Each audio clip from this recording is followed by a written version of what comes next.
أعوذ بالله من الشيطان الرجيم بسم الله الرحمن الرحيم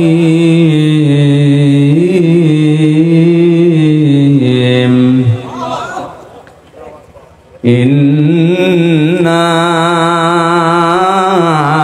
أنزلناه في ليلة القدر وما أدراك ما ليلة القدر ليلة القدر خير من ألف شهر تنزل الملائكة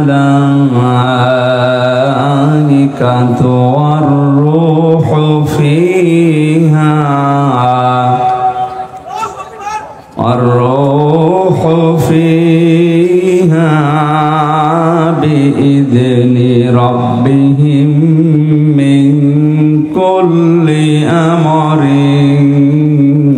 سلام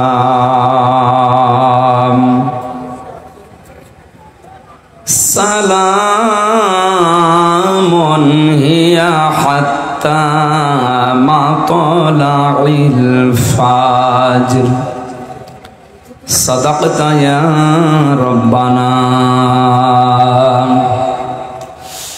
عن أبي هريرة رضي الله تعالى عنه قال قال النبي صلى الله عليه وسلم من قام في ليلة القدر إيمانا واحتسابا غفر له ما تقدم من ذنبه رواه ابن ماجه وما زادهم إلا إيمانا وتسليما. اللهم صل على سيدنا مولانا محمد وعلى آل سيدنا مولانا আমাকে শহীদ করে সেই মিছিলে শামিল করে নিও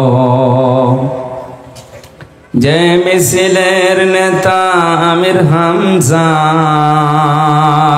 খবায়েব খাবাব খোদার ছিল যারা অতি প্রিয় শামিল করে নিও।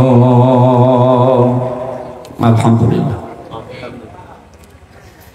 চট্টগ্রাম জেলার ফটিকছড়ি থানার অন্তর্গত উত্তর 12 মাসিয়া আদর্শ যুব কল্যাণ পরিষদের উদ্যোগে তাফসীরুল কোরআন মাহফিলের স্বনামধন্য সভাপতি জনাব মোহাম্মদ জামি আলম, চেয়ারম্যান 2 নম্বর দাঁতমারা ইউনিয়ন পরিষদ। এতক্ষণ পর্যন্ত কোরআনে কারিম থেকে যিনি আলোচনা রাখলেন বগুড়া থেকে আগত ইসলামিক চিন্তাবিদ মুফাসসিরে কোরআন শ্রদ্ধাভাজন বড় ভাই জনাব মাওলানা আব্দুল্লাহ আল আমিন আতালাল্লাহু উমরাহু ওয়া বারাকাল্লাহু ফি হায়াতি, বলেন আমিন। মঞ্চে বসা ওলামা একরাম, সামনে বসা মুসলমান ভাইরা, পর্দার আড়ালের সম্মানিতা মা এবং বোনেরা, প্রশাসনের ভাইরা, প্রাণপ্রিয় চট্টগ্রামবাসী, দল মত নির্বিশেষে কোরআনের অনুষ্ঠানে রমজানুল মোবারকে নাজাতের অধ্যায়ে গভীর রজনীতে যে মানুষগুলো আমরা আসলাম খুশি হয়ে বলছে আলহামদুলিল্লাহ। আপনারা হয়তো জানেন আমি এই 15 দিন ছিলাম মক্কা মদিনায়। গতকাল নেমেছি বাংলাদেশে, নেমে এখানে কক্সবাজার ছিলাম, এরপরে এখানে, এখনো বাড়িতে যেতে পারি। আজকে হয়তো শেষ করে বাড়িতে পৌঁছাতে সকাল 12টা-1টা বেজে যাবে। দোয়া করছি, এটা যেহেতু একটা তাফসীরের ক্লাস, তাফসীরুল কোরআন মাহফিল লিখে দিয়েছেন, ক্লাস যেভাবে করা লাগে কোরআনের ইনশাআল্লাহ চেষ্টা চালাবো। একটা ক্লাস হয় খুব বেশি না, 40 থেকে 45 মিনিট। বিশ্ববিদ্যালয়ে যখন ছিলাম আমরা দেখেছি যারা ক্লাস নেয় 45 মিনিটের পরে অন্য একটা স্যার এসে হাজির হয়ে যায়। ভার্সিটিতে যারা ক্লাস নেয় ওদের যোগ্যতা নেই, এই জন্য 45 মিনিটে শেষ করে দেয় নাকি? হ্যাঁ, কেন? আমার মনে হয় আমার বিশ্ববিদ্যালয়ে থাকাকালীন ডক্টর সিয়াদ মিশরের, ডক্টর লোকমান স্যার আমাদের কুষ্টিয়া, এই সমস্ত ডক্টরগুলো যখন ক্লাস নিত, ওনারা যেভাবে কোরআন বোঝাতে পারে, আমরা সামনে যারা 80 থেকে 82 জন ছেলেরা ছিলাম, আমার যতটুকু ধারণা ডক্টর লোকমান স্যার যদি ওই 45 মিনিট না 45 ঘন্টা একাধারে কোরআন নিয়ে বক্তব্য দেয়, কেউ চলে যাবে না। হ্যাঁ, বোঝার মতো আবার লোক থাকা লাগবে। আমি স্যারের সাথে মাস্টার্স শেষ করার পরে কয়েকটা মাহফিল করেছিলাম। আমারে বলে, হামজা তুমি আমার পরে ওঠো। কেন? কারণ আমি যে ধাঁচে কথা বলি মানুষ থাকবে না, শুধু ময়দান পড়ে থাকবে।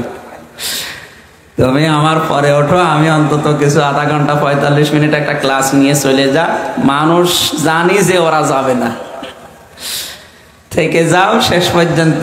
এই যে সারাটা জীবন যে লোকটা আমাকে পড়িয়েছে, ডক্টর সাইফুল ইসলাম সিদ্দিকী জামালপুরে, এই স্যারগুলো আগে বলে চলে যেত, কারণ ওনাদের ওই ময়দান আর এই ময়দান আলাদা না। ওখানে যারা আছে সব এক ধাঁচের ছাত্র, মানে এখানে 12 বাপের 13 ছেলে, এক একজনের মন এক এক রকম। এখানে এমনও ছাত্র বসে আছে এরে একবার বললে বসে, আর এমনও বসে আছে ওরে 50 বার বললেও আবার জিজ্ঞাসা করবে।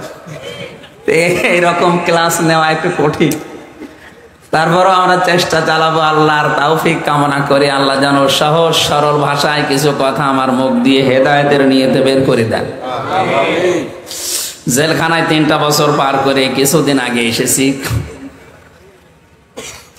3 বছরের প্রত্যেক দিন আমার যতটুকু ধারণা এখন মনে হচ্ছে, তাহাজ্জুদের নামাজ পড়ার পর আমি সেজদা দিয়ে বলতাম, আল্লাহ যদি আমি বের হতে পারি, কোরআনের কথাগুলো যেন সহজ সরল ভাষায় তোমার বান্দাদের বলতে পারি, সেই তৌফিক আমাকে ভিক্ষা দিও। আমার যতটুকু বিশ্বাস আমি এটা পেয়েছি, আমি অল্প সময় কথা বললেও মানুষ বোঝে। মক্কা মদিনাতে প্রায় 12 থেকে 13টা অনুষ্ঠান করলাম, 45 মিনিট 40 মিনিট এইভাবে। ওনারা আমারে বলতো 2.5 ঘন্টা 3 ঘন্টা কথা শোনার পরে যেটা বুঝি, এই 35 40 45 মিনিটে আমরা ওইটা বুঝে ফেলেছি। আমি বিশ্বাস করছি আমার ওই জেলখানার 3 বছরের দোয়া আল্লাহ দয়া করে হলেও কবুল করে নিয়েছে। আজকেও আমরা ক্লাস নেব কোরআনে কারিম থেকে, ছাত্রের মতো জবাব দেবেন, ওইভাবে অ্যাক্টিভ হয়ে শুনবেন। আছেন তো নাকি? রমজান মাস সারাদিন রোজা রাখা, ক্লান্ত শরীর, আমার এখনই ঘুম লাগছে। এই 2-3 রাত একাধারে তো জার্নি। বিমানটা আসলে ফ্লাইট লেট করার কারণে এমন একটা সমস্যায় পড়ে গেছি, বাহরাইনে নেমে খুব সমস্যা হয়ে গেছে। বাড়িতে চলে যেতাম, শুধু আপনাদের এই কারণে আমার এই আশা। আমার বউ পর্যন্ত এখন রাগ করছে, তুমি এইটাই করে বেড়াও। এখন কি করবো? এ দাওয়াতগুলো অনেক আগে নেওয়া, এখন না আসলে মানুষও ছাড়ে না, আমিও পারি না। আল্লাহু আকবার। কোরআন শুনতে যারা এসেছি, এখন এটা ইবাদত চলছে। এটা কি বলেন তো? এটা পুরাটা ইবাদত চলছে। আর ইবাদতে কথা বলা যায়, এদিক ওদিকে তাকানো যায়। হ্যাঁ, কুষ্টিয়াতে একবার নামাজ আদায় করছিলাম মাগরিবের 2য় রাকাতে বিদ্যুৎ চলে গেল। আমার পাশে যে মুরব্বি দাঁড়িয়ে আছে, নামাজের ভেতরে বলল, আজ যা কারেন্ট চলে গেল। বললাম, নামাজের ভেতরে এই শব্দ দিল কে? নামাজ শেষ করে বললাম, মুরব্বি নামাজে আর কানা কাম 13 ফরজ, আজ যা কোন ফরজ? বলছে, বাবাজি ওই যে কারেন্ট চলে গেল আর আমার মুখ দিয়ে এমনি বের হয়ে গেল আজ যা, কি করব? এর নামাজ হচ্ছে? বলে, নামাজে দাঁড়িয়েছিলেন হযরতে আলী, ওনার পায়ের থেকে তীর খুলে ফেলেছে, উনি টের পায়নি। আর ও কারেন্ট চলে গেলে যদি আজ যা বলে, ওর নামাজে মন আছে না? আমরা এইরকম ইবাদত করব না, আমরা ইবাদতে মনোনিবেশ করব এমন ভাবে যেন আমি আল্লাহকে দেখতে পাচ্ছি। যদি দেখতে নাও পাই, এই বিশ্বাস নিয়ে এখানে বসা লাগবে, অবশ্যই আল্লাহ আমাকে দেখতে পাচ্ছে। নবীজি বলেন এমন ভাবে ইবাদত করবা যেন মনে হয় যে আল্লাহকে দেখতে পাচ্ছ। যদি না পাও তোমার ইমানের দুর্বলতার কারণে, তাহলে এই বিশ্বাস নিয়ে দাঁড়াবা যে অবশ্যই আল্লাহ আমাকে দেখছে, এর ভেতরে কোনো সন্দেহ নেই যে আল্লাহ আমাকে দেখছে। ওই রকম মন মানসিকতা নিয়ে, ওই রকম অ্যাক্টিভিটিস নিয়ে আমরা বলছি আলহামদুলিল্লাহ। মান ক্বালা বিহি সাদাকা, যারা কোরআন দিয়ে কথা বলে দুনিয়ায় তারা সত্য কথা বলে। আজকে থেকে জীবনের যতদিন বেঁচে আছি সিদ্ধান্ত নেওয়া লাগবে যে কথা শুনলে আমরা কোরআনের কথা শুনবো। কোন বাবা কি বলেছে, কোন দাদা কি বলেছে, ওইটার নাম ইসলাম না। আপনাদের চট্টগ্রামের এই লাইনটা এইগুলোই বেশি চলে। বাবা কি বলে, দাদা কি বলে, মুরব্বী কি বলে, এইগুলো চলে। সৈয়দ আবুল আলা মওদুদী রহমতুল্লাহ আলাইহি উনি ওনার কিতাবে লিখেছেন, আমি ইসলাম মানতে গিয়ে দেখেছি আল্লাহ কি বলেছে, রসুল কি করেছে। আমি যদি দেখতাম যে আমার মুরব্বী কি বলেছে, আমার দাদা কি করেছে, তাহলে আমি হেদায়েত পেতাম না।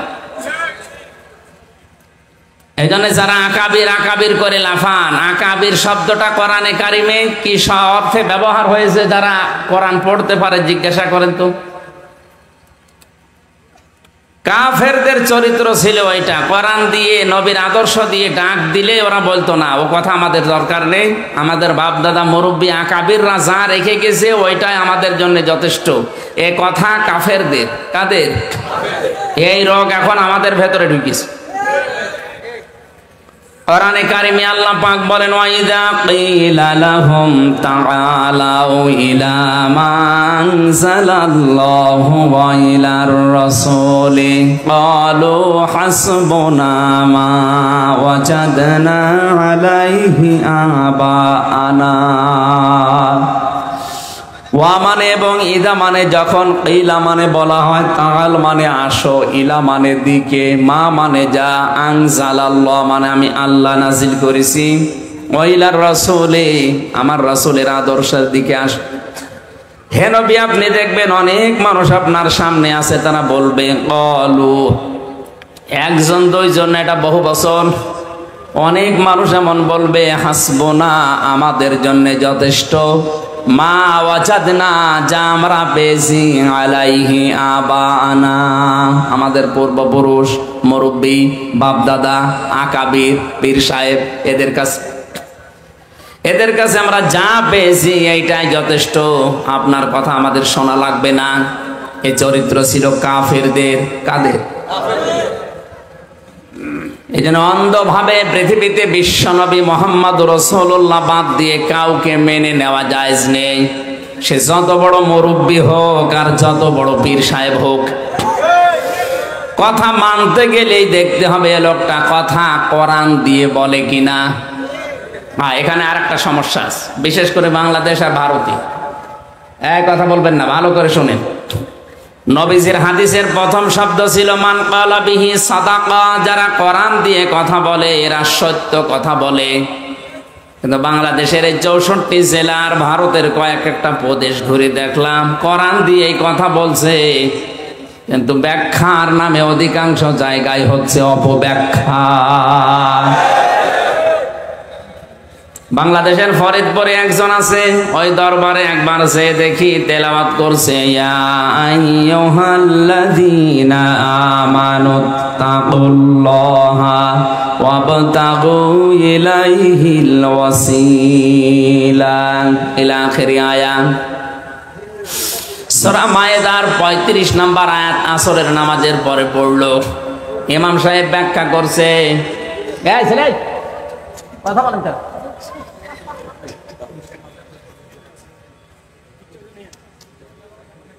এখানে সমস্যা কি? যান ওখানে যান, তোলা যান, আপনি এখানে শিষ্যের বসেন, আরো বেশি যেতেন যান। বললাম না এটা ক্লাস চলছে, ক্লাসে কথা বলা যায়, অ্যাক্টিভ ভাবে শোনে, আর না হলে মনাদত করে দিস। আমি গতানুগতিক কথা বলি না, জানেন। অনেকে মনে করছে সূরা আল কদর পড়েছে, এ তো আমিও জানি। আপনি জানেন মানে এর ভেতরে যে তথ্য আছে আপনার বাপ দাদাও জীবনে শোনেন। আমি 1 ঘন্টা কথা বললে অন্তত 50 ঘন্টা ওই আয়াতের উপরে পড়ে আসে। আপনি দেখেন আজকে আয়াত থেকে কি বের হয়, তো শুনবেন তো। বারবার যদি ডিস্টার্ব হয় আমি তো পড়ে আসা জিনিসগুলো ভুলে যাব, নাকি আমি বানিয়ে বানিয়ে বলবো? এমনি কি ঝামেলা আছে দেখছেন না? কথা যেদিকে নিয়ে যায় ওরা উল্টি অন্যদিকে নিয়ে যায়।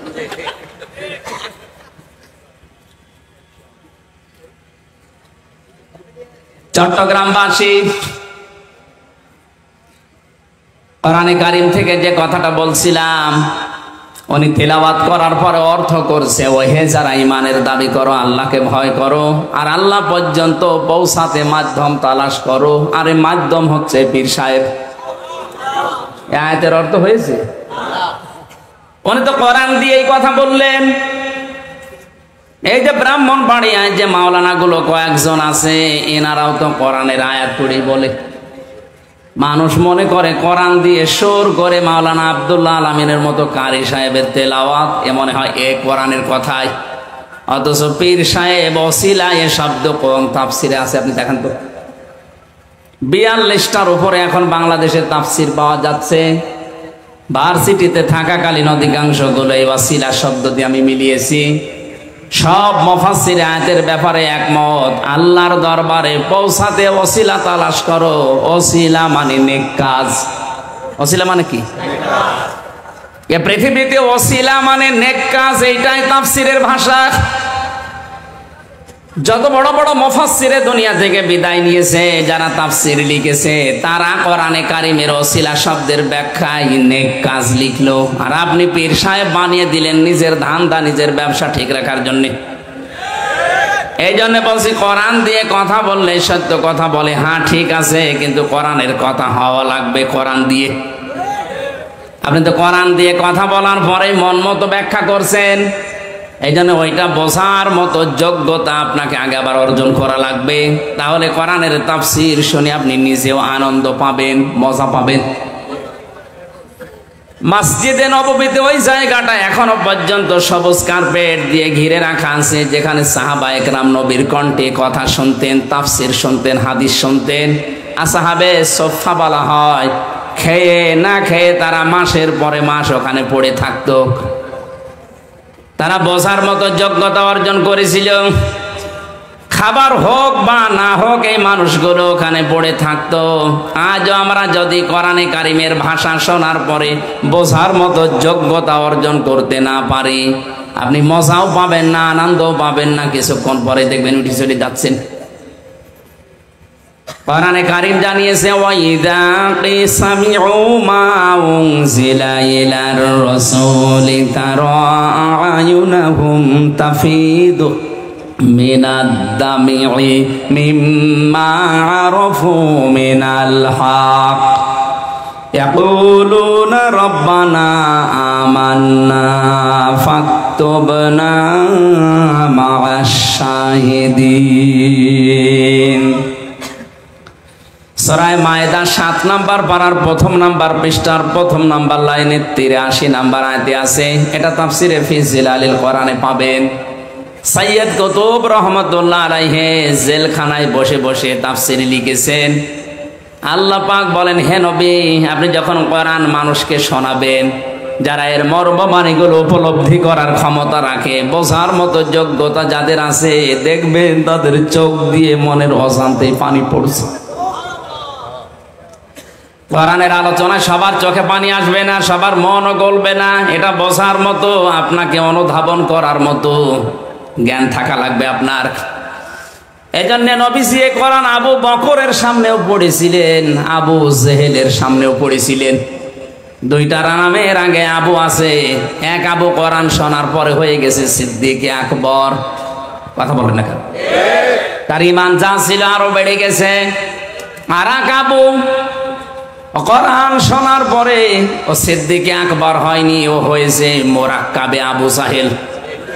ওর নাম ছিল আবুল হাকাম। সেখান থেকে নবীজি পাল্টিয়ে দিয়েছে আবু জেহেল, মূর্খের পিতা। এমন মূর্খ হয়েছিল, কোরআন শুনলে ওর শয়তানি বেড়ে যেত।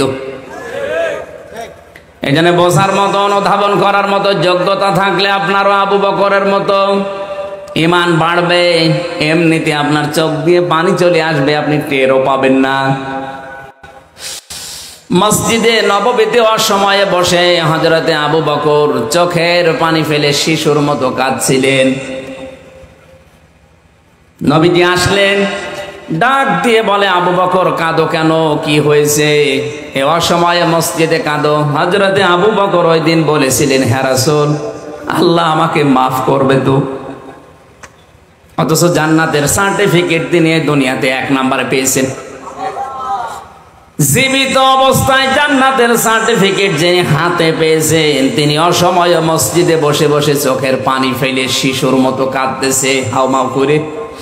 হে নবী, আল্লাহ আমাকে মাফ করবে তো? সঙ্গে সঙ্গে কোরআনের আয়াত নাজিল হয়ে গেল, ওয়ালিমান খাফা মাকামা রাব্বিহি জান্নাতান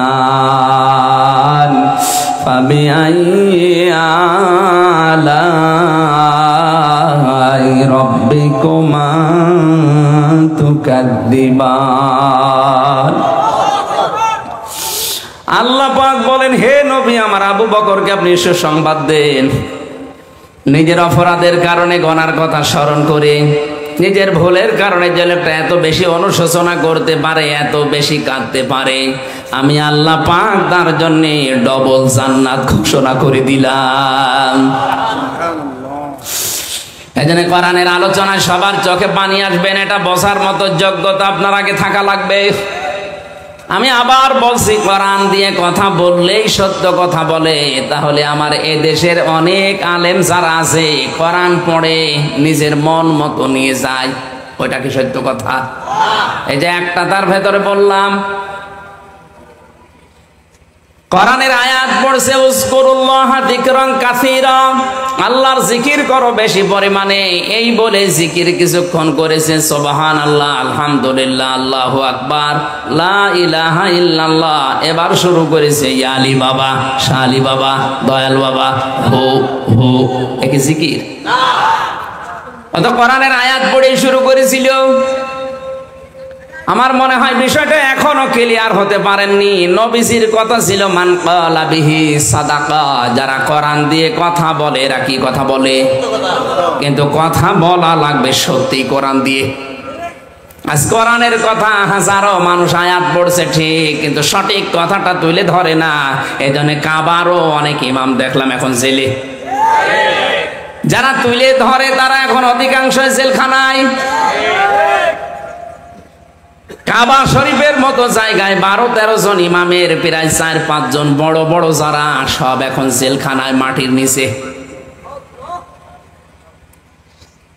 আমাদের দেশে সব নেই।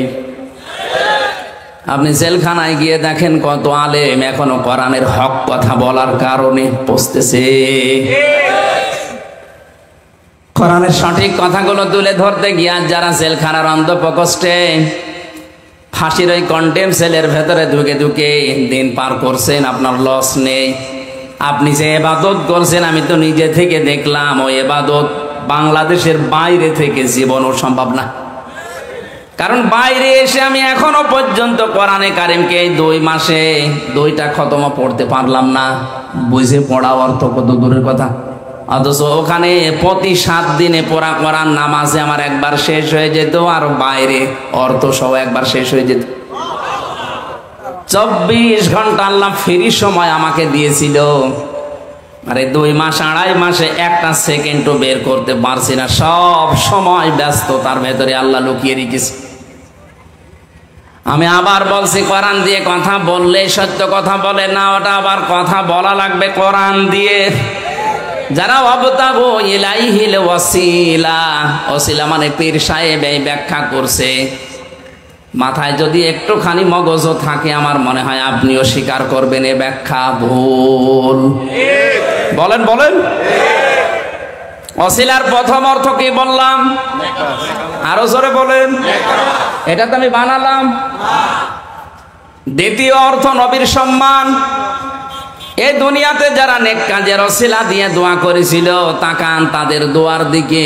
নবীজির হাদিস, বিশ্ব নবী ফজরের নামাজ আদায় করে মসজিদে নববীতে ঘুরে বসলেন। খুব খেয়াল করে শুনবেন। আপনি যদি আল্লাহর কাছে দোয়া করতে চান, জীবনের যেই কাজটা আল্লাহর ভয়ে করেছিলেন ওই কাজের ওসিলা দিয়ে দোয়া করবেন, তাড়াতাড়ি কবুল হওয়ার সম্ভাবনা বেশি। তাছাড়া কোন বাবা কোন কবরে শুয়ে আছে, ওই বাবার ওসিলায় আমাকে মাফ করো, বাবা কি অবস্থায় আছে আপনি জানেন?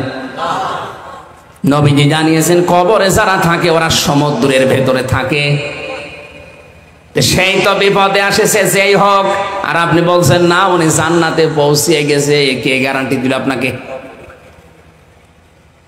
মৃত মানুষের নাম নিয়ে আপনি যেভাবে হাই হতাশ করছেন, যেভাবে আশা করে বসে আছেন, আর যেগুলো কাজ কারবার কবরে মাজারে বসে করেন, আমার যতটুকু কোরআনের উপরে বিশ্বাস আমি দেখেছি, শাহজালাল রহমতুল্লাহ আলাইহে, বাইজিদ বোস্তামি রহমতুল্লাহ আলাইহে, এনারা যদি এখন জীবিত হওয়ার সিস্টেম থাকতো, আগে মাজারের খাদেম গুলোকে পিটিয়ে মারতো। কুষ্টিয়ার লালন শাহর মাজারে যেভাবে গাঁজা খাওয়া হয়, ও লোকটা কি ছিল আমি জানি না, কিন্তু ও যদি জীবিত হওয়ার সিস্টেম থাকতো, ও লালন শাহ পর্যন্ত ওই গাঁজাখোরদের পিটিয়ে মাজার থেকে বের করে দিত। কবর নিয়ে মাজার নিয়ে সবচাইতে বেশি ব্যবসা বাংলাদেশ আর ভারতে, পৃথিবীর অন্য কোনো দেশে আমি পাইনি। কতগুলো দেশ ঘুরে আসলাম, কই কোনো জায়গায় কবরের মাজারের ব্যবসা নেই। আপনি কোথায় পেয়েছেন? হাজারো মানুষের সাথে ইনভলভ, এর সাথে জড়িত থেকে নিজের ব্যবসা বাণিজ্য আখের গুছিয়ে নিচ্ছে। সাদা মানুষকে ধোঁকা দিয়ে বোকা বানিয়ে ব্যবসা চালিয়ে যাচ্ছে। নবীজি বললেন নেক কাজের ওসিলা দিয়ে দোয়া করলে যে কবুল হয়। তিনজন যুবক বনি ইসরাইলের পথিমধ্যে রওনা দেওয়ার পরে মানুষগুলো বৃষ্টির কবলে পড়ে পাহাড়ে আশ্রয় নিয়েছে। হঠাৎ আল্লাহর ইশারায় উপর থেকে একটা পাথর গড়তে গড়তে ওই মুখে গেছে আটকিয়ে। তিনজন মিলে ধাক্কা দেয়, কিন্তু পাথরটা নড়ে না। শেষ পর্যন্ত ওরা এই বিশ্বাস করেছে যে না আর বাঁচা সম্ভব না, মারা যাব। তিনজন মিলে মনে মনে সিদ্ধান্ত নিচ্ছে মারা তো যাবো, এই জীবনের শেষ দিকে দেখি কিছু করা যায় কিনা। একজন দোয়া করছে রব্বুল আলামিন আমার জীবনে কিন্তু একটা ভালো কাজ আছে, আমার চাচাতো বোন আমাকে টাকা ধার নিয়েছিল, টাকা ধার চেয়েছিল, তাকে আমি টাকা দেইনি। বিপদে পড়ার কারণে তাকে টাকা দিয়েছিলাম এই শর্তে যে আমার সাথে অবৈধ কাজ করা লাগবে। তাকে আমি নির্জনে নিয়ে অবৈধ কাজে লিপ্ত হব, তার আর আমার মাঝে মাত্র 1 বিঘত ফাঁকা ছিল লজ্জাস্থানে। এমন কঠিন অবস্থায় মেয়েটি আমাকে ডাক দিয়েছে, ইয়া আখি ইত্তাকুল্লাহ, হে ভাই আল্লাহকে ভয় করেন। রব্বুল আলামিন তুমি জানো আমার যৌবনের তাড়না ছিল, আমি যুবক মানুষ, কঠিন পরিস্থিতি, ওই সময় শয়তানের ধোঁকা আমার উপরে কাজ করছিল, কিন্তু যেই বলেছে আল্লাহকে ভয় করো হে ভাই, সঙ্গে সঙ্গে কঠিন মুহূর্ত থেকে আমি দৌড় দিয়েছি। হে আল্লাহ, এই কাজটা যদি তোমার ভয় আমি করে থাকি, মেহেরবানি করে আজকের এই বিপদ থেকে আমাকে বাঁচাও। নবীজি বলেন শুধু মোনাজাত করতে দেরি, মহান আল্লাহ পাথরটা একটু সরিয়ে দিতে দেরি করেননি। চট্টগ্রামবাসী কি বুঝলেন এই হাদিস থেকে? জন্মের পর থেকে তো শুনতেছে হাদিস, কি বুঝলেন বলেন তো?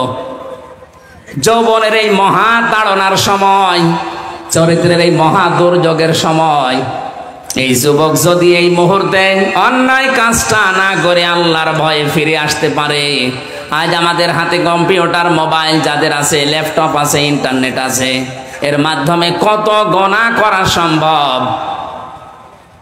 যৌবনের এই তাড়নায় নিজের শরীরকে ভাসিয়ে না দিয়ে, মহা দুর্যোগের এই সময়কে নিজেকে ভাসিয়ে না দিয়ে আল্লাহর ভয়ে যদি আপনি বিরত থাকতে পারেন, আপনার জীবনের যে কুয়াশা, হতাশা, আমার আল্লাহ এগুলো দূর করে দিতে পারে কিনা। যে বিশাল হতাশার পাহাড় আমাদের উপরে পাথর হয়ে দাঁড়িয়ে আছে, এ পাথর নড়াতে হলে আল্লাহর ভয় মাস্ট বি, লাগবেই, এটা ছাড়া সম্ভব না। তাহলে হাদিসের প্রথম অর্থে কি বুঝলাম? জীবনের নেক কাজ দিয়ে দোয়া করলে আল্লাহ কবুল করে তাড়াতাড়ি। আমার বোঝানোর বিষয় এটুকুই ছিল।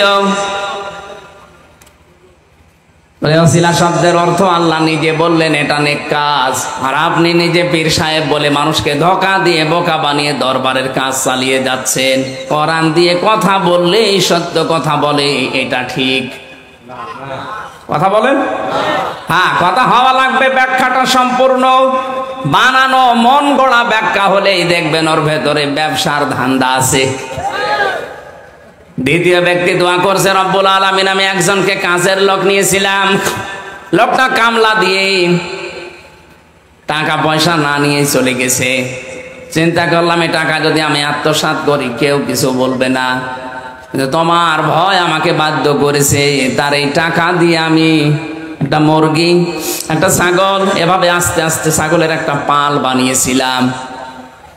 12টা বছর পরে লোকটা এসে বলে, মালিক আমি কিন্তু কাজ করেছিলাম আপনার, কিন্তু টাকা নেইনি, দয়া করে আমার সে টাকা ফেরত দেন। শেষ পর্যন্ত তার টাকা আমি ফেরত দিয়ে দিলাম। শুধু টাকা দেয়নি, বলেছি ছাগলের বিশাল পাল তোমার টাকায় তৈরি নিয়ে যাও। লোকটা প্রথমে আমাকে জিজ্ঞাসা করছে, মালিক আপনি কি আমার সাথে ইয়ারকি আড্ডা করেন, ঠাট্টা করেন?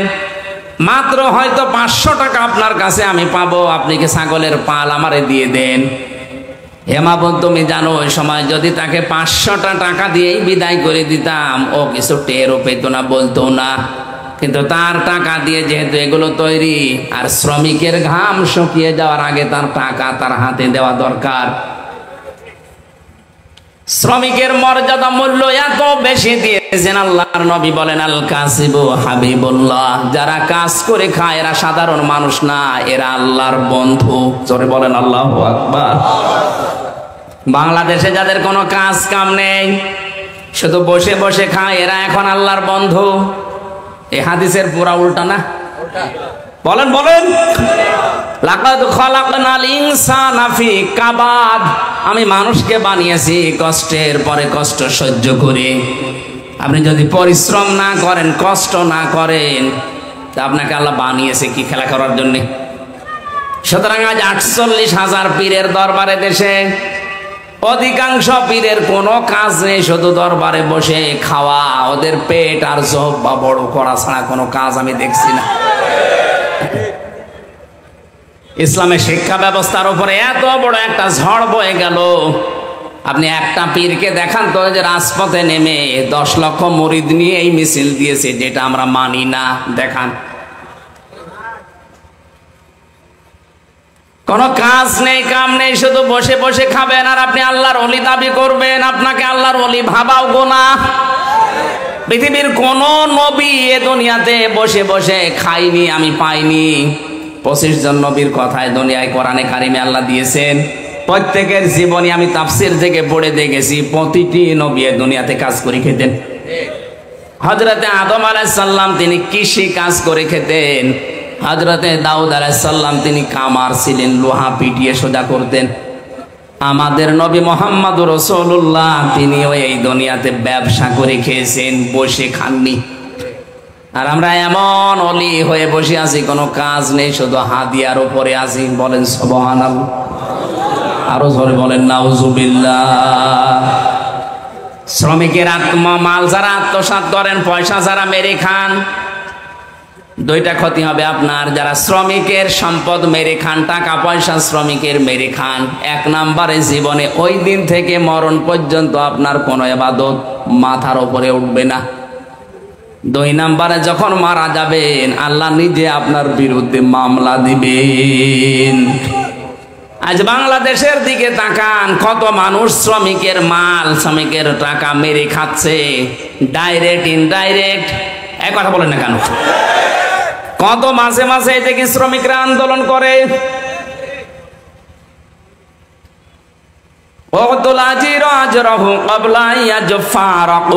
শ্রমিকের ঘাম শুকিয়ে যাওয়ার আগে তার টাকা হাতে ধরিয়ে দাও, এ নির্দেশ রাসূলের। কার? অথচ এই কথাটা না মেনে হজ করে আসে, নামাজ পড়ে, রোজা রাখে, তাহাজ্জুদ পড়ে, আর গার্মেন্টসের মালিক হয়ে বসে আছি, শ্রমিকের পয়সা মেরে খায়। শ্রমিকের মাল যারা আত্মসাৎ করেন তারা মামলার আসামি আমির হামজার। বলেন বলেন, কার? বাদী যত বড় হয় মামলা এরকম শক্ত হয়।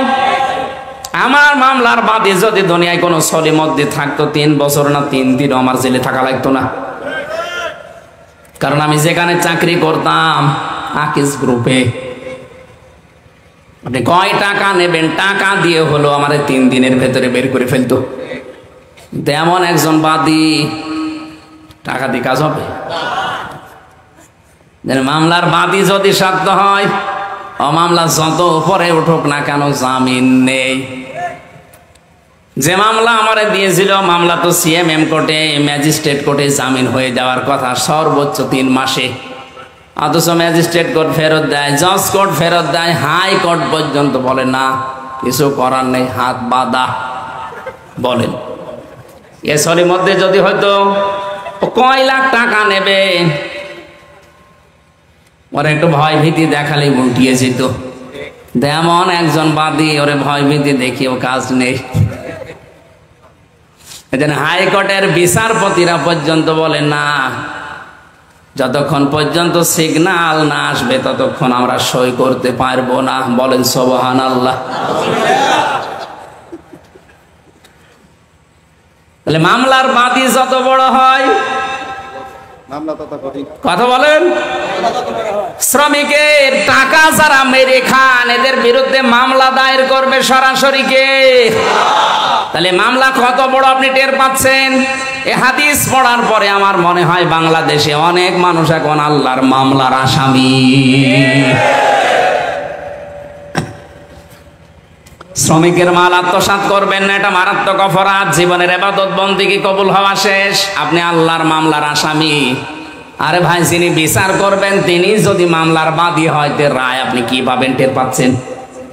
আমার কথাগুলো যদিও নরম ভাষায় বলছি, এটা কিন্তু অনেক ওয়েটওয়ালা কথা, আপনার জীবন পাল্টিয়ে যাওয়ার কথা এটাই। আজকে থেকে যতদিন বেঁচে আছেন, দুনিয়ায় একদিকে জ্বলে গেল, শ্রমিকের মাল আত্মসাৎ করবেন না, আপনি বিপদে পড়বেন। হে আল্লাহ, আমি ওই জিনিসগুলো তাকে দিয়ে দেওয়ার পরে লোকটা চলে গেল, এই কাজটা শুধু তোমাকে ভয় করে করেছিলাম, যদি এই নেক কাজটা তুমি পছন্দ করো, দয়া করে বিপদ থেকে আমাকে বাঁচাও। নবীজি বলেন, দোয়া কমপ্লিট করার পরে দেখা গেল পাথরটা আর একটু সরে গেছে, কিন্তু এখনো পর্যন্ত বের হওয়ার সিস্টেম হয়নি, আলো বাতাস ঢুকতেছে। 3 নম্বর লোক দোয়া করছে, রব্বুল আলামিন, আমি কসাই ছিলাম, ছাগল চড়াতাম, বকরি চড়াতাম, ওট চড়াতাম, এগুলো কমপ্লিট করে বাড়িতে যেয়ে দেখি আমার স্ত্রী এখনো পর্যন্ত জেগে আছে, আমার সন্তান 2টা কাঁদতেছে, আমার মা ওদিকে জেগে আছে। কোরআনে কারীম আল্লাহ রাব্বুল আলামিন জানিয়েছেন, আমার ইবাদতের পরে এই দুনিয়াতে স্থান হচ্ছে মা আর বাবার। কার? আমি এই 14 দিন মক্কা মদিনায় থেকে একটা ভিডিও সবচাইতে বেশি আমার চোখে নাড়া দিয়েছে। বাংলাদেশের একটা জেলায় 6 জন ছেলে মেয়ে, লোকটার 4টা ছেলে 2টা মেয়ে, এই 6 ভাই বোন মিলে লোকটার জমি জায়গা নিজেদের নামে লিখে লোকটাকে রাস্তায় ছেড়ে দিয়েছে। যা, অথচ লোকটার বয়স এখন 95 বছর। সে বলে আপনি শেষ করে দিলেন। শুধু দোষ ওই 6 ছেলে মেয়ের, ওই মুরব্বীর দোষ নেই। ও 6টা ছেলে মেয়ে তো জানেই না যে মা বাবা কি জিনিস, কারণ ওদেরকে ওই শিক্ষা কোনোদিন ওই মা বাবা দেয়নি। অথচ ওই 6টা ছেলে মেয়ের সব হায়ার এডুকেটেড, সব শিক্ষিত, সব ইংরেজি শিক্ষিত, অধিকাংশ গুলোই বাইরের দেশে থাকে। 6 জন মিলে মিশে এর সাথে ও রাগারাগি করে বাবার জমিগুলো নিজেদের নামে লিখে ওরে রাস্তায় ছেড়ে দেওয়ার সিদ্ধান্ত নিয়েছে। আপনি শুনে হয়তো নাউজুবিল্লাহ, আস্তাগফিরুল্লাহ চোখের পানি ফেলতে পারেন না, আমার এগুলো আসবে না। আমার চিন্তা হবে, কেন এই লোকটা 6টা ছেলে মেয়েকে আল্লাহর কোরআনের আয়াত শিক্ষা দিল না যে আল্লাহর পরে এই মুরব্বির স্থান। কোরআনে আল্লাহ এত বেশি মার বাবার কথা দিয়েছেন, অন্য কারো কথা এত দেননি। আমি 3টা, 5টা, 7টা, 10টা, 12টা, 17টা, 21টা, 27টা পর্যন্ত ব্যাখ্যা পেয়েছি। এত বেশি ব্যাখ্যা আল্লাহ কোরআনে কারো নামে দেয়নি। এখানে আলেম নেই? এবং আলেমদেরকে বলছে এবার অখফিদ লাহুমা জানাহাযুল্লি মিনার রাহমা ওয়া কুর রাব্বিরহামহুমা কামা রাব্বায়ানি সাগীরা। জন্মের পর থেকে আয়াতটাই হুজুর শুনছে, এই আয়াতের ভেতরে গোপন কিছু তথ্য আছে। আছেন তো আপনারা? আল্লাহ পাক বলেন অখফিদ, খফজন শব্দের শাব্দিক অর্থ হচ্ছে ডাউন করা, এরপরে ফল করা। হে পৃথিবীর সন্তানেরা, ডাউন কর, ফল করে দে। কি ডাউন করবি? জানাহাযুল্লি, তোর ডানার ছায়া। কিসের ছায়া? চট্টগ্রামবাসী মানুষের ডানা হয়? হ্যাঁ, কি মানুষের কি হাত হয়? তাহলে আয়াত ভুল না? না মানে বুঝিয়ে দিন। ডানা তো পাখির হয়, আল্লাহ পাখির ডানা এখানে দিলেন হাওলাত করে, ধার করে। আল্লাহ কম পড়ে গেছে? এরোপ্লেনের ডানা আছে, হেলিকপ্টারের ডানা আছে না নেই? উড়োজাহাজের ডানা আল্লাহ ধার করে না নিয়ে পাখির ডানা নিলেন কেন? আল্লাহ এই জন্য নিয়েছে, কারণ হেলিকপ্টারের ডানা এটা শক্ত, এটা ডাউন হয়, ফল হবে না, ফল হলে উড়বে না। পাখির যে ডানা আছে ওর ভেতরে পর আছে, পাখা আছে, পালক আছে, এত নরম, এত সফট, এত কোমল।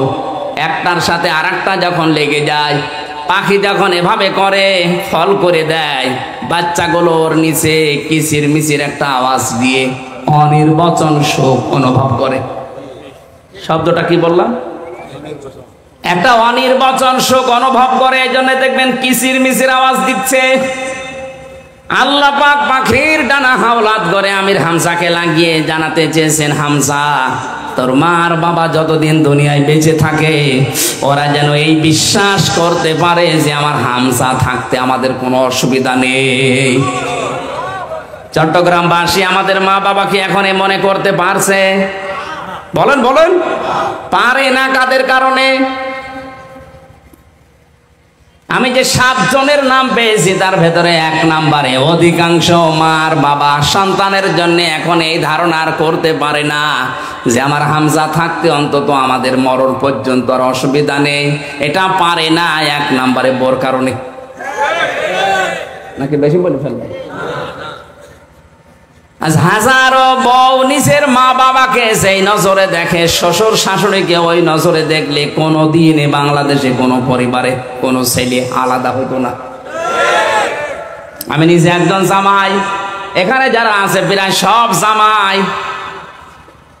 বুকে হাত দিয়ে জিজ্ঞাসা করেন এদেরকে, প্রতিটি জামাই যেভাবে শ্বশুর আর শাশুড়িকে যেই নজরে যেই মনে দেখে, বৌমাগুলো যদি আমাদের মা বাবাকে ওই নজরে দেখতো, বাংলাদেশ জান্নাত হয়ে যেত। মেয়েরা হয়তো এখানে লিখে দিয়েছেন মহিলা প্যান্ডেল হবে না, এই জন্য ওদের কথা বলে লাভ কি? যেহেতু রেকর্ড হচ্ছে, কালকেই সারা দেশে যে ছড়িয়ে যাবে। সম্মানিতা মা বোন যারা এসেছেন বা শুনতেছেন, শুনবেন, আপনি যদি চান যে আপনার স্বামী বেশি দিন বেঁচে থাক, সে সুস্থ থাক, তার সম্মান, তার টাকা পয়সা আরো বাড়ুক, অবশ্যই আপনার উচিত হচ্ছে স্বামীকে দিয়ে তার মা বাবা, তার নিকট আত্মীয় স্বজনের পেছন খরচ করানো সাধ্যমতো। আল্লাহর নবী বলেন, কোন স্ত্রী যদি চায় যে তার স্বামী আরো বেশি দিন দুনিয়ায় জীবিত থাক, তার সন্তানাদি, তার সম্পদাদি, তার সম্মান মর্যাদা বেড়ে যাক, সেই স্ত্রী যেন মাঝে মাঝেই বলে, স্বামী তুমি আমাদের জন্য যা করো না করো, মা বাবাকে কিন্তু ভালোভাবে দেখো। তোমার আত্মীয় স্বজন যারা নিকটবর্তী রক্তের সম্পর্কের, তাদের খোঁজ খবর নাও, কারণ তাদের ভেতরে আল্লাহ এগুলো লুকিয়ে রেখেছে, তোমার সম্পদ, তোমার সম্মান, তোমার হায়াত।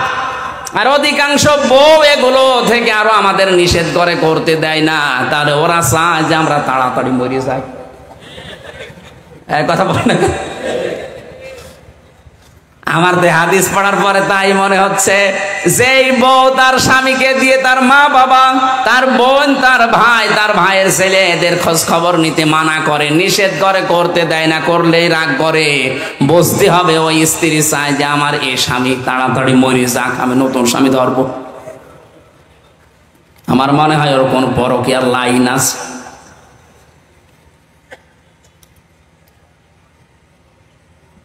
লোকটা বলে, রব্বুল আলামিন তুমি জানো ওই ময়দানে আমার স্ত্রী কাঁদছিল, খোদার যন্ত্রণায় আমার সন্তান দুইটা কাঁদছিল, তাদের মুখের দিকে আমি এই গরু, এই ছাগল বা এই উটের দুধগুলো দহন করে দেইনি। আগে গেছি আমার মায়ের ঘরে, কারণ আমি জানি পৃথিবীতে সর্বপ্রথম আমার দায়িত্ব মায়ের খাবারের ব্যবস্থা করা।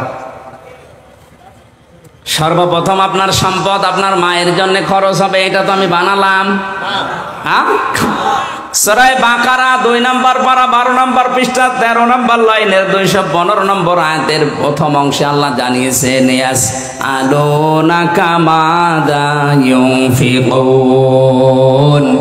হে নবী, ওরা যদি জিজ্ঞাসা করে যে টাকা পয়সা খরচ করব কোথায়, আপনি বলেন, কুল মা আনফাকতুম মিন খায়রিন ফালিল ওয়ালিদাইনি ওয়াল আকরাবিন ইলা আখিরি আয়াত।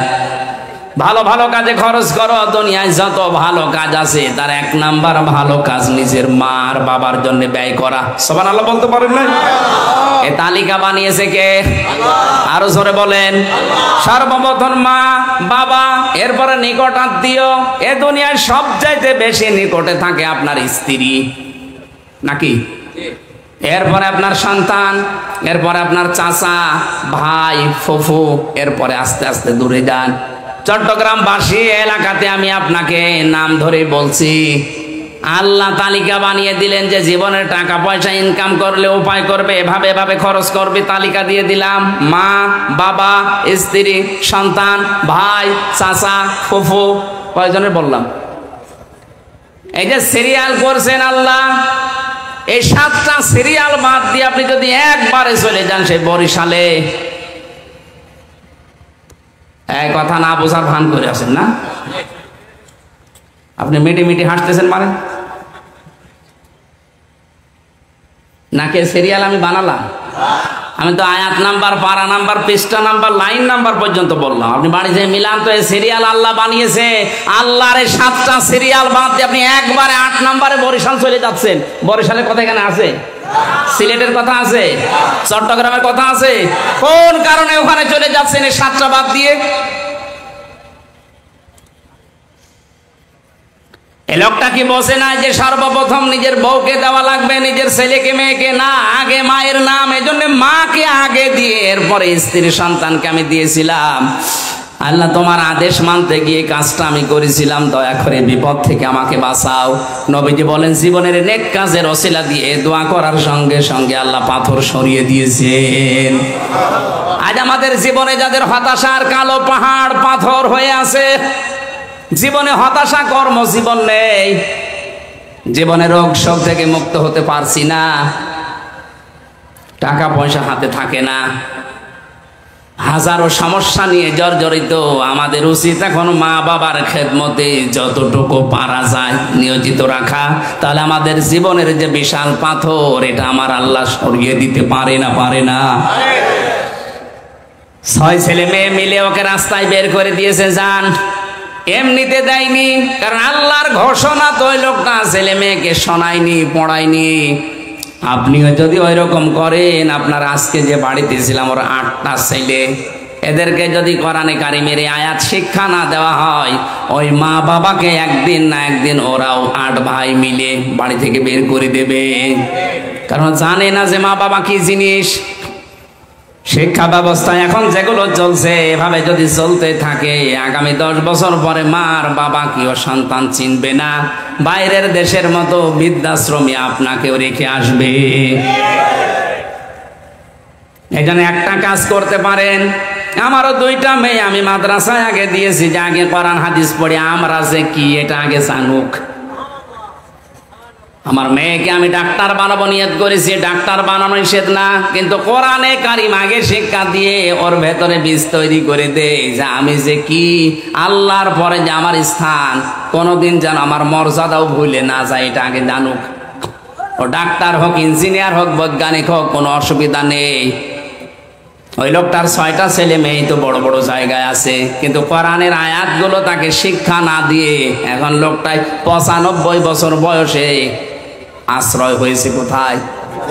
রাস্তায়। বৃদ্ধাশ্রমেও সে টাকা লাগে, রাস্তায় ফেলে দিয়ে যা। মা বাবার খেদমতের মাধ্যমে আমাদের জীবনের হতাশার এই কালো পাথর এগুলো নড়ানো সম্ভব। এই যে জীবনের নেক কাজের ওসিলা দিয়ে দোয়া করলে কবুল হয়। ওসিলা শব্দের শাব্দিক অর্থ নেক কাজ। আজ তাফসীর করতে গিয়ে অনেকেই ওসিলা শব্দকে নেক কাজ না দিয়ে, নবীর সম্মান না দিয়ে নিয়ে যাচ্ছে পীর সাহেবের দিকে। দেন আবার বলছি, কথা শুনতে হলে কোরআন দিয়ে কথা শুনতে হবে, কিন্তু এটা বোঝার মতো যোগ্যতা আপনার থাকা লাগবে। ওমান হাকামা বিহি আদালা, যারা কোরআন দিয়ে বিচার করে না এই বিচার করতে পারে। গতকালকে আমার মামলার চার্জশিট দিয়েছে, যারা সাক্ষী দেবে আল্লাহর কসমে কোরআন আমার সামনে, প্রত্যেকটা কথা সাক্ষী দেওয়ার সময় আপনার মিথ্যা সাক্ষী দেওয়া লাগবে। কারণ আপনি যা দিয়েছেন একটা বিষয় আমি জানি না। কোরআন আমি হাতে নিয়ে বলছি আল্লাহর কসম, যেগুলো চার্জশিটে লিখেছেন আনসার আল ইসলামের কি যেন লিখেছে ও সাতা জীবনে আমি জানি না। অবশ্যই এর বিরুদ্ধে কেউ সাক্ষী দেবে না দেবে না? চার্জশিট যখন দিয়ে দিয়েছে অবশ্যই সাক্ষী দেবে। সাক্ষী যারাই দেবে একটা সাক্ষী কি সত্য কথা বলবে? আমার বিরুদ্ধে সাক্ষী দিতে হলে সব মিথ্যা কথা বলা লাগবে। অথচ রহমানের বান্দার যে 12টা গুণ আমি কোরআনে পড়েছি, তার 9 নম্বরের গুণ হচ্ছে ওয়াল্লাযীনা লা ইয়াশহাদুনা যুরা। হে নবী, ওই মানুষগুলো মিথ্যা সাক্ষী দেবে না। আজ যারা বাংলাদেশে মিথ্যা মামলা দিয়ে মিথ্যা সাক্ষী দিয়ে মানুষকে জেলে পচাচ্ছেন, আল্লাহর কসম আপনি আল্লাহর বান্দা থেকে খারিজ হয়ে গেছেন। এটা এখনো চট্টগ্রামে শুরু হয়নি, এজন্য টের পাচ্ছেন না। বাংলাদেশের হাজারো হাজারো মানুষ আজ জেলখানায় বিনা কারণে, মিথ্যা মামলায় মিথ্যা সাক্ষীর কারণে, কিচ্ছু জানে না, বছরের পর বছর পড়ে আছে। আমার সামনের বিল্ডিং এ ছিল যে লোকটা মিথ্যা মামলা ধর্ষণের দিয়েছে, 4 বছরের বাচ্চা দিয়ে ধর্ষণ মামলা দিয়েছে। রাগারাগি ছিলে ধর্ষণ মামলা দিয়ে আছে, লোকটা প্রায় 2.5 বছর পড়ে আছে, কোনো খোঁজ নেই। দাদু বলে ডাকতো জেলখানায় সবাই, শুধু একটা লোক না, এরকম হাজারো মানুষ আজ মিথ্যা মামলার কবলে পড়ে আছে না নেই? মিথ্যা সাক্ষী বন্ধ করেন। এটা যে কত বড় অপরাধ যখন মানুষ মিথ্যা সাক্ষী একজনের বিপক্ষে দেয়। আল্লাহ বলেন লোকটা যেন প্রকাশ্য পাপের বোঝা বহন করে নিয়ে বেড়ায়। এটা তো আমি বানালাম নাকি? সূরা নেসা 5 নম্বর পারা 15 নম্বর পৃষ্ঠার 12 নম্বর লাইনের 113 নম্বর আয়াত। এটা ওয়াল্লাযী ইয়াকাসিবু খাতিয়াতান আও ইসমান সুম্মা ইয়ারমি বিহি বারিয়ান ফাকাদ হিতামালা বুহতানা ওয়া ইসমাম মুবিনা। আল্লাহ পাক বলেন অনেক মানুষ এমন আছে নিজে অন্যায় করে, আরে অন্যায়টা একটা নিরপরাধ, ভালো মানুষের মাথার উপরে দোষটা চাপিয়ে দিয়ে নিজে ভালো সাজে। আমার মনে হয় বাংলাদেশে এই গোনাটা এখন বেশি। ফাকাদ হিতামালা বুহতানা ওয়া ইসমাম মুবিনা, সেজন্য প্রকাশ্য পাপের বোঝা বহন করে নিয়ে বেড়াচ্ছে। এই সিস্টেম যদি আজ থাকতো যে পাপের বোঝা কি করে বহন করে নিয়ে বেড়ায়, এই দেশে অনেক মানুষ রাস্তায় বের হতে পারতো না। আদম আলাইহিস সালামের জামানায় একটা ছিল কাজ, কোন মানুষ যদি কোরবানি দিত জবাই করলে হতো না, জবাই করে চাটিয়াল ময়দানে রেখে আসা লাগতো। টাকা যদি হালাল হতো তাহলে আকাশ থেকে আগুনের ঝলক এসে পুড়িয়ে ফেলতো। আর যদি টাকা 2 নাম্বার হারাম হতো, ওইটা পোড়াতো না, ওইভাবে পড়ে থাকতো। মানুষ বুঝতো যে 2 নাম্বার, ও দাঁড়িয়ে আছে, জুব্বা আছে, হজ করে, তাই কি ওর টাকা ঠিক নেই। এই শরীয়ত যদি আজ বাংলাদেশে থাকতো, কত হাসি যে ধরা খেত আল্লাহ ভালো জানে। মানুষের জমি আত্মসাৎ করে, বনের জমি জাল দলিল করে, ভাইয়ের জমি ফাঁকি দিয়ে লিখে নিয়ে হজে যাচ্ছে। 16 সালে হজে গিয়েছিলাম যাদের সাথে, এর ভেতরে কয়েকজন ছিল এই ধাসের, ছেলের নামে ভালো ভালো সম্পদগুলো সব লিখে দিয়েছে, আর মেয়ের মাথায় হাত দিয়ে বলছে মা তোর জন্য দোয়া করে দিলাম যা। এটা টাটকা নির্ভেজাল শয়তান। তুই কাবা ঘরে যে মেয়ের জন্য দোয়া তো মাস্ট বি করবেই, ওকে ফাঁকি দিলি কেন? আগে ওর জমি ফেরত দে, এরপরে দোয়া কর। শরীক যারা ফাঁকি দেন তাদের 2টা ক্ষতি হবে। 1 নম্বরে মরণের সময় আপনি ঈমান পাবেন না, বেঈমান হয়ে মরবেন। 2 নম্বরে যখন কিয়ামতে আপনি উঠবেন, এই পাপের বোঝাগুলো এই জমি জায়গায় একটা দুইটা না, 7 তবক জমিন আপনার মাথার উপরে আল্লাহ চাপিয়ে দেবেন। কোরআনের আয়াতগুলো হাদিসগুলো পড়ার পরে আমি যতটুকু বিশ্বাস করি, বাংলাদেশে আজ 100 জনের প্রায় 80 থেকে 85 জন ধরা খাবে। এই কথা বলে না কেন?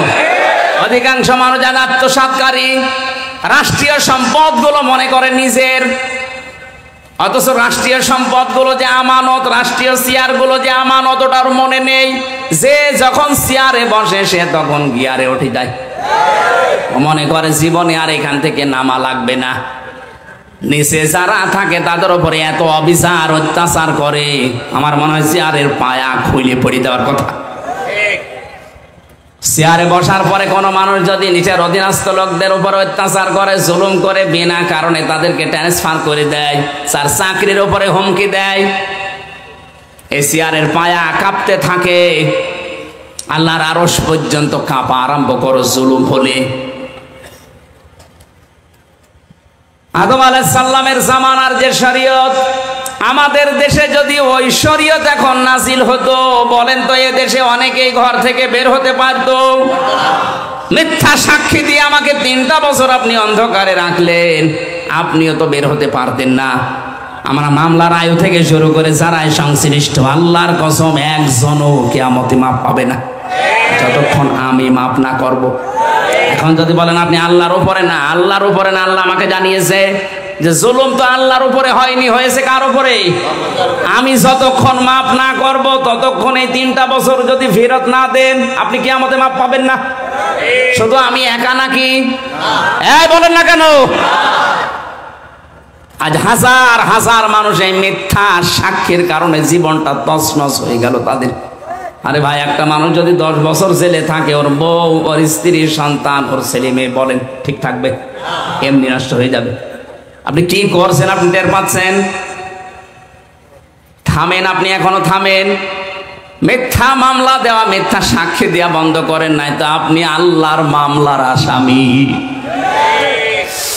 ইন্নামাস সাবিলু আলাল্লাযীনা ইয়াযলিমুনান নাস ইলা আখিরি আয়াত। সূরা সূরা 25 নাম্বার পারা 6 নাম্বার পৃষ্ঠার 9 নাম্বার লাইনের এটা 42 নাম্বার আয়াতে আছে। আল্লাহ তাআলা বলেন, অনেক মানুষ এমন আছে কিয়ামতে আমি আল্লাহ নিজে তাদের বিরুদ্ধে মামলা দেব। আমি আল্লাহর মামলার আসামি তারা যারা মানুষ হয়ে মানুষের উপরে জুলুম করছে। এই আয়াত পড়ার পরে আমার সবচাইতে বেশি ভয় হয় বাংলাদেশে আজ হাজার হাজার মানুষ আল্লাহর মামলার আসামি। কারণ এই কেসটা আমির হামজাবাদী কেস না, পুলিশবাদী কেস না। পুলিশের কাছে বাধা দিলে মামলা হয়। এই কেসের নাম কি?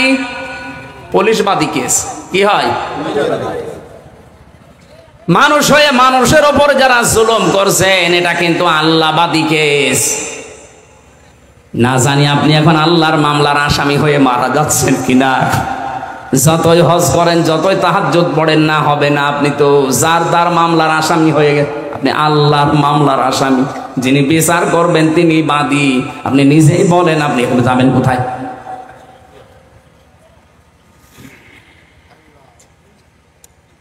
কোরআনের বিচার ব্যবস্থা যতদিন কায়েম না হবে, ততদিন ন্যায় বিচারের তুলনায় অবিচার হওয়ার সম্ভাবনা নেই। আমানা আমিলা বিহি উজিরা, যারা কোরআন দিয়ে আমল করবে এই মানুষগুলোর পুরস্কার আল্লাহ নিজে দান করবে। আজকে যে রাতের ইবাদত, এটা কোরআনের আমল।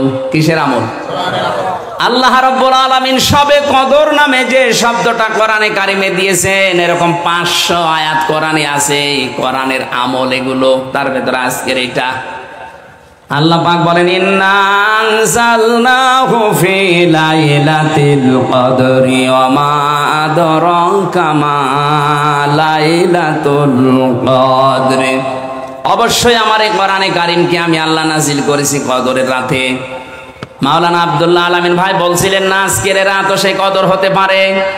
লাউহে মাহফুজ থেকে আজকের এই রাতেই মহান আল্লাহ 30 পারা কোরআন একবারে প্রথম আসমানে নাজিল করে দেন।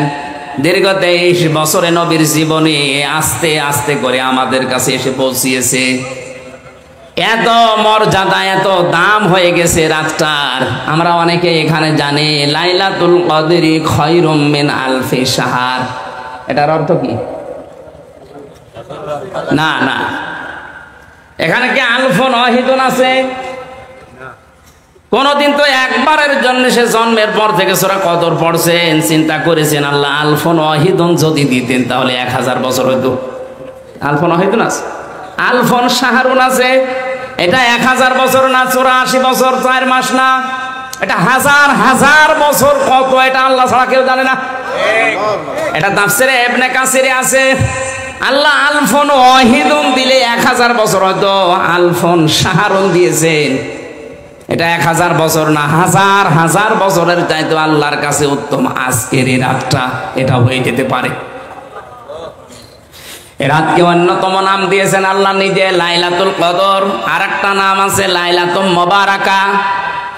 ইন্না আনজালনাহু ফি লাইলাতিন মুবারাকাতিন ইন্না কুন্না মুনদিরিন। অবশ্যই কোরআনে কারীমকে বরকতময় রাতে আমি আল্লাহ নাযিল করেছি, অবশ্যই আমি আল্লাহ নিজে সতর্ককারী। ইন্না কুন্না মুনজিরিন, সতর্ককারী কে? এই কোরআনে আল্লাহর সতর্ক বাণী আছে 500 কত বলেন বলেন, এই 500 সতর্ক বাণী আজকে আমরা যদি শুনতে পারতাম, প্র্যাকটিক্যাল লাইফে যদি সতর্ক হতে পারতাম, এ শবে কদর বছরে বছরে আসা লাগতো না, এক শবে কদরে আমাদের জান্নাত বানিয়ে দিত। বছরে বছরে আসতেছে শবে কদর চলে যায়, আমার কোনো উপকার হয় না, কারণ যে সতর্ক বাণীগুলো আল্লাহ এই মাসে এই রাতে আমাদের করতে চান আমরা ওগুলো হতে পারি না। ফিহা ইফরাকু কুল্লু আমরিন হাকিম, গুরুত্বপূর্ণ কিছু সিদ্ধান্ত আল্লাহ এই রাতে তিনি নেবেন। তানাজ্জালুল মালাইকাতু ওয়ার রূহু ফিহা বিইذনি রাব্বিহিম মিন কুল্লি আমরিন সালাম। এ রাতে ফেরেশতা নাজিল হবে। এই যে আর কিছুক্ষণ পরে, মাত্র 35 মিনিট পরে শুরু হয়ে যাবে আল্লাহর ফেরেশতা আসা। যারা 1 বচন আল্লাহ না দিয়ে মালাইকা বহু বচন দিয়েছেন, যারা ইবাদত করবে তাদের কাছে ফেরেশতারা যাবে। এখানে ভুল ধারণা আছে একটা, এখানে যারা আছে বসে আমরা সবাই জানি ইবাদত মানে এই রাতে কি করবেন, বসে বসে জিকির করবেন, কোরআন শরীফ পড়বেন, নামাজ পড়বেন, নাকি? হ্যাঁ, এটা ইবাদত। ইবাদত এটা একটা ব্যাপক অর্থবোধক শব্দ। পৃথিবীর যত নবীকে আল্লাহ পাঠিয়েছেন তাদের জাতির কাছে 2টা শর্ত দিয়েছিলেন, আনি ইবুদুল্লাহ ওয়াজতানিবুত তাগুত। প্রতিটি নবী যার জাতির কাছে বলেছে আল্লাহর ইবাদত করো আর তাগুত ছেড়ে দাও। তাহলে ইবাদত এটা শুধু সুবহানাল্লাহ আলহামদুলিল্লাহ নামাজ পড়া কোরআন পড়া না, এটা অন্য জিনিস। এক কথা বুঝতেছেন? এই শবে কদর পালন যারা করছেন শুধু মসজিদে মসজিদে, এই মসজিদ থেকে ওই মসজিদে, ওই মসজিদ থেকে ওই মসজিদে ঘুরে বেড়ায়, খালি শবে কদর পালন করছে, মনে হচ্ছে ইবাদতের বন্যা বয়ে যাচ্ছে। এর নাম ইবাদত? টাকা পয়সা যাদের আছে, ক্ষমতা যাদের আছে, তারা এই রাতে সিদ্ধান্ত নেবেন সকাল বেলা থেকে যেন 10টা মানুষের কর্মসংস্থান আমি তৈরি করে দিতে পারি আমার টাকা দিয়ে। এক কথা বুঝতেছেন? এটা ইবাদত। টাকা ব্যাংকে অনেকের ছাতা পড়ে যাচ্ছে, অথচ তার নিজের আপন বোনের ছেলে ছিনতাই করে বেড়ায়, মাস্তানি করে বেড়ায়, সাদাবাজি করে বেড়ায়, ডাইল খেয়ে বেড়াচ্ছে, ওর জীবন হতাশায় ক্ষতিগ্রস্ত হয়ে গেছে। এমনি না, আপনি ব্যাংকের টাকা তুলে একটা কর্মসংস্থান তৈরি করতে পারেন না? একটা ওয়ার্কশপ তৈরি করেন, একটা ফ্যাক্টরি বানান। আপনাকে আমি দান করতে বলছি না, অন্তত 50টা মানুষের কর্মসংস্থান তৈরি করে দেন, ওখান থেকে ওরা কাজ করে নিজের সংসার চালাতে পারবে, আর আপনার টাকায় টাকা বাড়বে, আল্লাহর আরশ আপনার উপরে শবে কদরে খুশি হয়ে যাবে। তাহলে শবে কদরের ইবাদত আসল কোনটা আমি হয়তো বোঝাতে পেরেছি। আমি এটা বানালাম কোরআনে কারিমে। আমি আসার পরে আয়াতটা আমার চোখে পড়েছে, যে কে যেন একটা কাগজ দিল, এর ভেতরে আয়াতটা আছে। আল্লাহ পাক বলেন, কুনতুম খায়রা উম্মাতিন উখরিজাত লিন-নাস, তোমরা এই পৃথিবীর শ্রেষ্ঠ জাতি, তোমাদের শ্রেষ্ঠত্বের কারণেই যে তোমাদেরকে আমি আল্লাহ মানুষের কল্যাণের জন্য বের করেছি। সুতরাং আপনার দ্বারা শবে কদরের রাতে 10টা মানুষের 20টা মানুষের যদি উপকার না হয়, তার কর্মজীবন তৈরি না হয়, আপনি আর কুকুর সমান। আমি আমার এই ছোট্ট জায়গা থেকে যদি 20টা মানুষের কর্মসংস্থান তৈরি করতে পারি, কোটি কোটি টাকা যাদের ব্যাংকে ছাতা পড়ে যাচ্ছে, ও জানেও না কত টাকা আছে, কি করা দরকার তাদের ইবাদত হিসাবে বলেন? বাংলাদেশে আজ যারা প্রত্যেকেই যদি সবে বরাতে সবে কদরে এই ইবাদত করতে পারতাম, এই দেশের টাকা বেগম পাড়া বানানো সম্ভব হতো না। ফেরেশতারা এসে আপনার সাথে হাত মিলাবে এমনি না, কোন ইবাদতে? রাষ্ট্রের টাকাগুলো বেগম পাড়া বানিয়েছে, আরো বসে বসে সুবহানাল্লাহ আলহামদুলিল্লাহ পড়ে দোয়া করছে, আল্লাহ আমাকে মাফ করে দেন। তোমার মাফ এমনি হবে? ফেরেশতারা ওই লোকটার সাথে হাত মেলাবে, মুসাফা করবে, দোয়া করবে, কপালে চুম্বন করবে, যেই লোকটা এই দুনিয়াতে মানুষের উপকারের জন্য আজকের রাতে সিদ্ধান্ত নেবে। আজ বাংলাদেশে 1628 জন মানুষ দায়িত্বে আছে, মেন দায়িত্বে, প্রধানমন্ত্রী শেখ হাসিনা থেকে শুরু করে আপনাদের এই জানে আলম পর্যন্ত। এই 1728 জন মানুষ যদি আজকের এই সবে কদরের রাতে এই ইবাদতের শিক্ষাটা নিতে পারে, আল্লাহর কসম বাংলাদেশ জান্নাত হয়ে যাবে। কারো কাছে হাত পাতা লাগবে না, শুধু ব্যাংকের টাকা পড়ে আছে যেগুলো, ওগুলো তুলে কাজে লাগা। এদেশের মানুষ কাজ না পেয়ে সৌদি আরবে যে রাস্তা ঝাড় দিচ্ছে, কর্মসংস্থান বানানো যায় না, কি করবেন আপনার টাকা দিয়ে? অবৈধভাবে ইনকাম করে টাকার পাহাড় বানিয়ে রাখছেন। কালকে যদি আপনার কলিজা 2টা নষ্ট হয়ে যায়, তামাম দুনিয়া বিক্রি করেও কলিজা কেউ দেবে না। গতকালকে আমার এক চাষি মারা গেছে, 2টা কলিজায় নষ্ট হয়ে গেছে, হাড় 2টাই নষ্ট হয়ে মারা গেল কালকে। কত কিছু করেছিল বলেন তো? তামাম দুনিয়া আপনি এক জায়গায় করে ফেলছেন। আল্লাহ না করুক যদি আজকে আপনার কলিজা নষ্ট হয়ে যায়। আপনি টাকা পয়সা ইনকাম করে রেখে গেলেন ঠিক, কিন্তু এইটা আপনার ছেলে, আপনার মেয়ে, আপনার বউ, আপনার দলের লোক, এগুলো আরো অবৈধ কাজে ব্যয় করে করে আপনার কবরের আযাব আরো বাড়াবে। আশা করছি সবে কদরে ভুল আপনি করবেন না। মান কামা ফি লাইলাতুল কদরি, আল্লাহর নবী বলেন যে ব্যক্তি লাইলাতুল কদরে দাঁড়িয়ে থাকে, এখানে আল্লাহর নবীর কথা বাস্তবতায় মিলান। মান কামা ফি লাইলাতুল কদরি, যে ব্যক্তি লাইলাতুল কদরে দাঁড়ায়, দাঁড়ানো মানে কি? আপনি বসা থেকে দাঁড়াবেন, দাঁড়িয়ে সিদ্ধান্ত নেবেন আমি দাঁড়িয়েছি এই জাতিকে রক্ষা করার জন্য জাহান্নাম থেকে, এই জাতিকে আমি কর্মসংস্থান তৈরি করে তার হতাশামুক্ত জীবন দূর করার জন্য, এটার নাম দাঁড়ানো। খালি দাঁড়িয়ে দাঁড়িয়ে আল্লাহু আকবার বলে তেলাওয়াত করে যাচ্ছেন, এটার জন্য লাইলাতুল কদর আসে নাই। ঈমান ওয়া ইহতিসাবান, 2টা শব্দ, ঈমান থাকতে হবে আর ইহতিসাব মানে হিসাব করে করে, হিসাব থেকে এই শব্দটা এসেছে। এখন থেকে বাকি জীবন আমি আর আনকন্ট্রোল ভাবে না, কন্ট্রোল ভাবে চালাবো, হিসাব করে করে, যেখানে সেখানে পা ফেলবো না। গফিরাল্লাহু মা তাকদ্দামা মিন যামবি, আল্লাহর নবী বলেন ওর পেছনের যত অপরাধ ছিল আল্লাহ সব মাফ করে দেবে। বলেন সুবহানাল্লাহ। ফেরেশতারা এসে শুধু এখনই শেষ করে দেবে না, যতক্ষণ পর্যন্ত সূর্য না উঠবে, ওই ভোরের আভা আসা পর্যন্ত ফেরেশতারা আল্লাহর শান্তি এই দুনিয়ায় বিলাতে থাকবে। সালামুন হিয়া হাত্তা মাতলাইল ফাজর, জোরে বলেন আল্লাহু আকবার। সবে কদরের সব চাইতে বড় আমল নবীজি আমাদেরকে শিখিয়েছেন, এই দোয়াটা আপনি এখন থেকে পড়া আরম্ভ করেন। আল্লাহুম্মা ইন্নাকা আফুউন তুহিব্বুল আফওয়া ফাফু আন্নি, হে আল্লাহ তুমি নিজে মাফ করতে ভালোবাসো, তুমি আমাকে মাফ করে দাও। কাবা শরীফ তাওয়াফ করার সময় দেখলাম 6ষ্ঠ চক্করে লক্ষ লক্ষ মানুষেরা এই দোয়াটা পড়ছে, বই খুলে খুলে পড়ছে। আল্লাহুম্মা ইন্না আলাইয়া হুকুকান ফিমা বাইনি ওয়া বাইনিকা, কাবা সামনে নিয়ে বলছে রব্বুল আলামিন তুমি আমার মালিক, আমি তোমার গোলাম, তুমি মালিক হিসাবে আমি গোলামকে তুমি সব দিয়েছো, কিন্তু তুমি মালিক হিসাবে আমি গোলাম তোমাকে কিছুই দিতে পারিনি। আমার একটা রাস্তা খোলা আছে, আল্লাহ তুমি আমারে মাফ করে দাও। সবে কদরের রাতে আমরা এই দোয়া করে, এই মোনাজাতের মাধ্যমে আল্লাহর কাছে নবীজি যেভাবে করেছিলেন ওইভাবে ইবাদতের মাধ্যমে শেষ করব। আমার দ্বারা যেন হাজারো মানুষের উপকার হয়, ক্ষতি যেন না হয়, 10টা মানুষের কর্মসংস্থান যেন তৈরি হয়। আল্লাহর কসম আমি কোরআন হাতে নিয়ে বলছি, আরশ খুশি হয়ে যাবে। আমরাম মিন ইনদিনা ইন্না কুন্না মুরসিলিন। সাদাকাল্লাহুল আযীম। আল্লাহুম্মা আমিন। রব্বানা যালামনা আনফুসানা ওয়া ইল্লাম তাগফির লানা ওয়া তারহামনা লানাকুনান্না মিনাল খাসিরিন। এই মোনাজাত হচ্ছে আল্লাহর কাছে। আমি কাবার মসজিদে নববীর এখনো পর্যন্ত মেহমান, কেবল এসেছি, মোনাজাত হচ্ছে, বসেন। তাহাজ্জুদের সময় এসে যাচ্ছে। লাইলাতুল কদর হলেও আজকে হয়ে যেতে পারে, শুধু 87 হবে তা না, আজকে হয়ে যেতে পারে।